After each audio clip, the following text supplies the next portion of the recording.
TRS రాజకీయ సంస్కృతి అర్థమవుతున్నది కదా. కేవలం మాస్టర్ కోసం వచ్చిండు. నిన్న మాస్టర్ సంతకం పెట్టిపోయింది. మళ్ళీ ఎప్పుడు వస్తాడు 6-7 నెలలకు.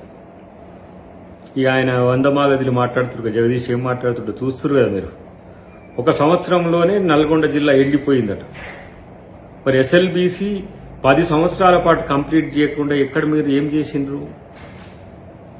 స్పీకర్ సాంప్రదాయాల పట్ల, సభా సాంప్రదాయాల పట్ల, గవర్నర్ పట్ల, రాజ్యాంగం పట్ల మీకు ఏ పాటి సోయిందో అర్థమవుతున్నది ఈ సంఘటన. ఇట్లాంటి వాళ్ళతో నేను మంత్రులు చేసిండు, ఇట్లాంటి వాళ్ళతో నేను ప్రభుత్వం నడిపిండి కేసీఆర్.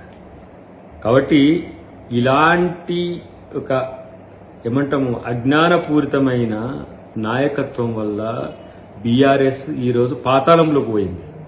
ఇంకా వాళ్ళకి ఏమి తెలిసి రావట్లే. ఆలోచించుకోండి, ప్రజలు కూడా గమనిస్తున్నారు కదా.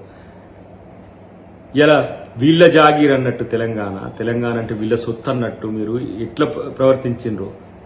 ప్రసాద్ కుమార్ గారు ఎలాంటి వ్యక్తో ఈ సమాజానికి తెలియదా? ఇలాంటి రాజకీయ కుసంస్కారాల వల్ల రాజనీతి అనేది ఏ విధంగా ప్రశ్నార్థకమైందో మీరు చూడాల్సిన అవసరం ఉంది. ఇది ఏమాత్రం సభా సాంప్రదాయాలకు పక్కన పెట్టండి, ఇది రాజకీయ సంస్కృతి కాదు బీఆర్ఎస్ అనేది తెలుసుకుంటే మంచిది. లేకపోతే వాళ్ళు అట్లే పాతాళం పోతారు, ఇంకేముంటారు. ఈ రోజు వీళ్ళకు జనం కనబడుతున్నారు. ఈ రోజు వీళ్లకు ఏం జరుగుతుందో తెలుస్తున్నది. జనంలోకి పోతుండబట్టి ఓడిపోయింది కాబట్టి. లేకపోతే కండ్లు నెత్తికెక్కి కూర్చుండే ఇంతకుముందు. రైతుల కష్టాలేంటి, ప్రజల కష్టాలేంటి అని 10 సంవత్సరాల కాలంలో 300 కోట్ల రూపాయలు పెడితే 30 టీఎంసీలు నల్గొండ జిల్లాకు వచ్చేది. ఎప్పుడైనా ఈ జగదీష్ లేకపోతే ఈ నల్గొండ జిల్లాకు సంబంధించిన టీఆర్ఎస్ నాయకులు ఎవరైనా అడిగిందా? ఎందుకు ఇవాళ మేము టన్నెల్ రిపేర్ చేస్తుంటే అక్కడ ఒక ప్రమాదం జరిగితే కూడా ఎలాంటి ప్రకటనలు చేసినో చూసినాం.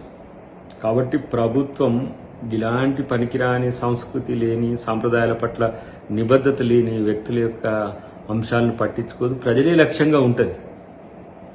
ఇక కేసీఆర్ మళ్ళీ నల్లికుట్ల ముచ్చట్లు చేసిపోయింది కథం. మళ్ళీ ఎప్పుడు వస్తుందో నాయన తెలియదు. కానీ ఇలాంటి రాజకీయ కుసంస్కారానికి తెరలేపితే అది ప్రజలు కూడా గమనిస్తారనే విషయం. ఇప్పటికే మిమ్మల్ని ఆల్మోస్ట్ ఆల్ పాతాళంలోకి దొక్కిండ్రు. ఎంపీ లేదు, ఎంపీలు గెలవలేదు, ఎమ్మెల్సీల పోటీ లేదు.